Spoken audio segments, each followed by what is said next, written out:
Kaizer number 8 की एक और न्यू वीडियो में आप सभी का स्वागत है। लास्ट वीडियो तक हमने देखा था कि आशिरो सही टाइम पर पहुंच चुकी है होशिरा को बचाने के लिए और उस मेगा मॉन्स्टर को ठिकाने लगाने के लिए भी। अगर आपने अभी तक लास्ट वीडियो नहीं देखी हो तो पहले वो जाकर देख लीजिएगा ताकि आज की वीडियो आपको और अच्छे समझ में आए। Link in description. सो अब बिना कोई टाइम गवाए let's start the video.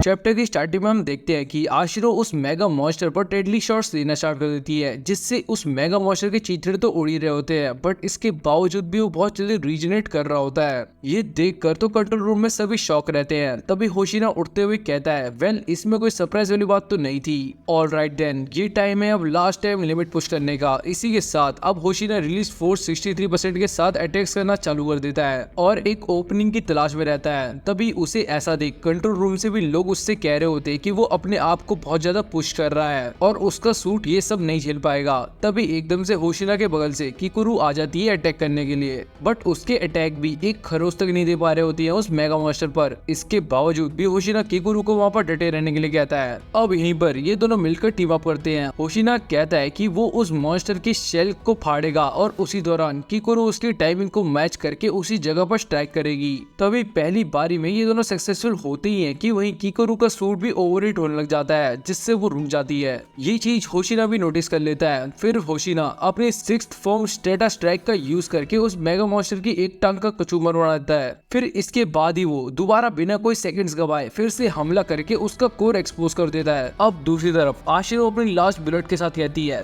Thank you होशिना, मैं बहुत ग्रेटफुल हूँ कि तुम मेरे पार्टनर हो और अब मेरी बारी है शॉट लेने की। वही होशिना उस मॉन्स्टर से कहता है कि यहाँ की कमांडर आशिरो है और उसने इस बार गलत इंसान से पंगा लिया है। तभी आशिरो अपनी बुलेट से उस मॉन्स्टर को उड़ा देती है एंड इसी के बाद कंट्रोल रूम से एक आवाज आती है, commander Ashiro, vice commander Hoshina and troop member Kikoru ने बेस्ट मॉन्स्टर को हरा दिया है। फिर ये सुनकर सभी जोश के साथ चिल्लाते हैं वहाँ पर सभी ट्रूप मेंबर्स। काफका की आंखों से तो आंसू तक आने लग जाते हैं और इसी के साथ वो उन्हें देखकर कहता है, मैं कभी गलत नहीं था जब मैंने बचपन में बोला था कि मुझे इनके जैसा बनना है। कितनी कूल है ये लोग, मुझे भी पार्ट बनना है इनका। दूसरी तरफ होशिना अब किकुरु को कहता है कि वो अब रेस्ट करे और यहाँ से अब आफ्टर 20 को वो और आशिरो मिलकर संभाल लेंगे। ये सुनकर तभी पीछे से आशिरो होशिना को टपली मारते हुए कहती है, अबे तू भी रेस्ट कर, इस करंट स्टेट में तो तू शायद किसी से भी ना लड़ पाए। होशिना बोलता है, वेल बात तो सही करी तुमने, मेरा सूट भी खत्म हो चुका है बिल्कुल और लायबिलिटी भी मैं नहीं बनना चाहता, इसलिए मैं तुम्हारे इस काइंड ऑफर को एक्सेप्ट करता हूँ बस आज के लिए। तभी वही ये तीनों आपस में बात कर ही रहे होते हैं कि अचानक से इनके ऊपर बहुत बड़ा आफ्टर 20 बॉम्ब आ जाता है, जिसे देख के इन तीनों की हालत खराब हो जाती है। आशिरो पैनिक होकर वहाँ से सबको भागने का ऑर्डर देती है और होशिना भी डरते हुए कहता है, हम यहाँ से टाइम पर नहीं निकल पाएंगे,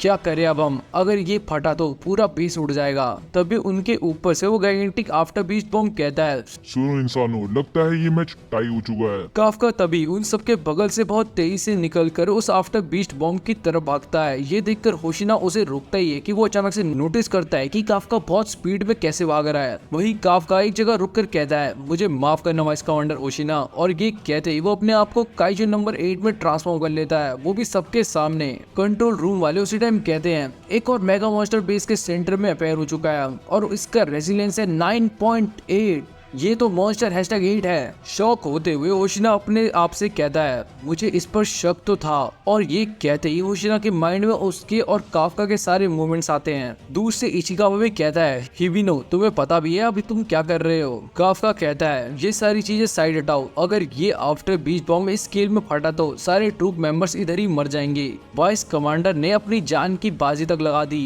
ये जानते हुए भी मैं यहाँ सिर्फ बैठा नहीं रह सकता अपने आप को बचाने के लिए। ये कहने के बाद ही काफका खतरनाक एनर्जी को जनरेट करता है, जिससे आसपास की सारी चीजें तहस-नहस होने लग जाती है और फिर एक छलांग में उस आफ्टर बीस्ट बॉम्ब में एक खतरनाक पंच दे मारता है काफका। इस अटैक को देखकर सबकी आंखें फटी रह जाती हैं और जैसे ही काफका पंच मारकर नीचे आता है, ऊपर आसमान में भयंकर एक्सप्लोजन होता है, जिसे तुम देख ही सकते हो अपनी स्क्रीन में। आसपास की सारी चीजें धूल में बदलने लग जाती हैं। वहीं आशिरो अभी भी काफका को देखकर सदमे में होती है। इसी के बाद काफका कहता है अपने आप में, हाँ मैंने कर ही दिया ये, मेरे कंधे और टांगे दोनों रैंक्ड हो चुके हैं। मैंने चीजों को ज्यादा ही पुश कर दिया है अपनी एज को ना कंसीडर करते हुए। इचिकावा कीकुरु मुझे माफ करना। तभी काफका के पीछे आशिरो आकर उससे कहती है, काफका हिबिनो नहीं, मॉन्स्टर नंबर 8 हम तुम्हें कस्टडी में ले रहे हैं। अब यहाँ से हमारा सीधा सीन शिफ्ट होता है सीधा हेडक्वार्टर पर, जहाँ पर सारे बड़े ऑफिसर्स काफका के ऊपर डिस्कशन कर रहे होते हैं कि उन्होंने कभी नहीं सोचा था कि डिफेंस फोर्स में कोई मॉन्स्टर भी घुस सकता है, वो भी एक मेगा मॉन्स्टर क्लास का।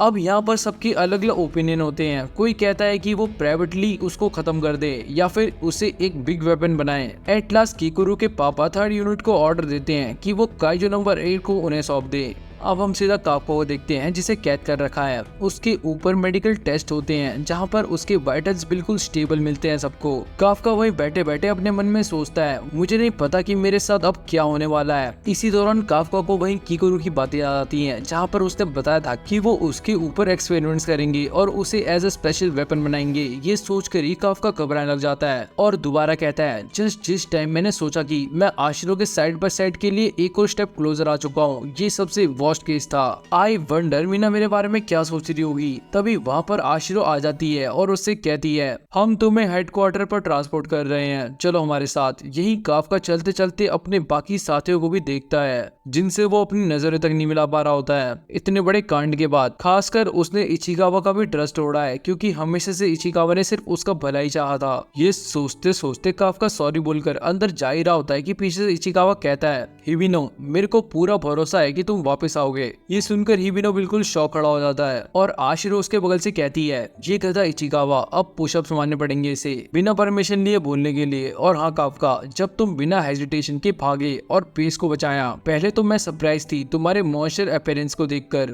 पर मैंने सेम टाइम पर ये भी सोचा कि ये चीज तुम्हारे कैरेक्टर में कितनी ज्यादा है। मैं सारे एडवांटेजेस, टेस्टिमोनीज एंड फुटेजेस को कलेक्ट कर रही हूँ। अगर हम प्रूव कर पाए कि तुम सिर्फ एक ह्यूमन हो तो तुम शायद मरने से बच सकते हो। मैंने ये भी प्लान करा है कि मैं तुम्हारी सारी performances as a troupe member को भी भेजूंगी उन्हें। थर्ड यूनिट के अंदर एक भी मेंबर ऐसा नहीं है जो तुम्हें एज अ मॉन्स्टर देखता हो और या फिर एक एनिमी की तरह देखता हो। चलो अब अपनी सीट पर बैठो। काफका हिबिनो, डिफेंस फोर्स रेगुलेशंस के 13 आर्टिकल के बेसिस पर तुम्हें रिंकाई बेस पर ट्रांसपोर्ट किया जा रहा है। अभी ही एकदम से काफका उसकी बात को काटते हुए उससे रोते हुए कहता है, मीना क्या मैं इस कांड के बाद भी अब तुम्हारे साइड में खड़ा हो पाऊंगा कभी? जिस पर होशिना मुस्कुराकर कहती है, हाँ मैं हमेशा तुम्हारा वेट करूंगी। ये सुनते ही काफका बिल्कुल टूट जाता है और इसके बाद हमें सीधा काफका को रिंकाई बेस में दिखा जाता है जहाँ पर अब उसके ऊपर शायद पता नहीं क्या क्या होगा। और इसी के साथ आज की हमारी ये वीडियो यहीं पर एंड होती है। नेक्स्ट वीडियो में हम प्रॉपरली देखेंगे कि अब काफका के साथ होगा क्या आगे। सो अगर आपने चैनल को अब तक सब्सक्राइब नहीं करा तो कर दीजिए एंड वीडियो को लाइक एंड शेयर भी for more such content. And अब मिलते हैं आपसे एक और नेक्स्ट अमेजिंग वीडियो के साथ, तब तक के लिए बाय।